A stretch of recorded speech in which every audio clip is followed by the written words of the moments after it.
Hi guys, good morning. Linggo na dito. So, tara mag-gym tayo. Alas 10 na dito. Mag-gym tayo ng 1 oras kalahati kasi kahapon grabing kain namin kay Kati.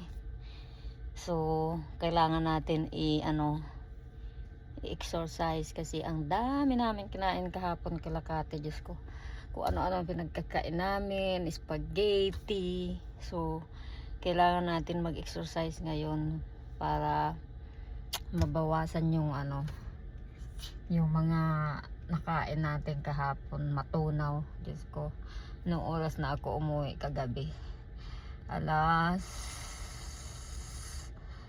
10 na ng gabi kami umuwi. So, salamat Kati. Tapos yung kapatid niya nandoon din. So, na-meet ko yung kapatid niya. Anak ng kapatid niya, asawa ng kapatid niya nandoon. So, ang dami nating kinain.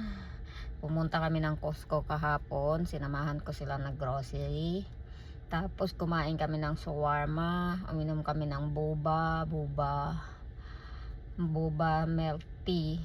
Yung matcha yung in-order namin ni Kati.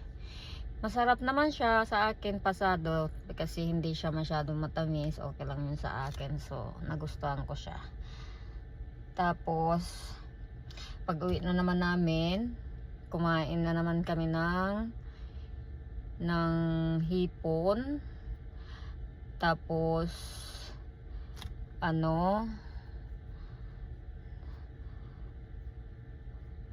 tahong niluto ng kapatid niya, tapos spaghetti. Tapos yung tahong nilagan lang niya ng cheese. So masyadong yun, masarap. Tapos binigyan ako ni Kati ng tahong. So lulutuin natin siya kung hindi sa Christmas, sa New Year. Gagayain ko yung ginawa ng kapatid niya. Ang sarap siya. Yun, ang dami namin kinain. Tapos uminom kami ng musa. Diyos ko, ang dami namin kinain, ininom. Wala kaming ginawa, kumain, uminom nila. Bye.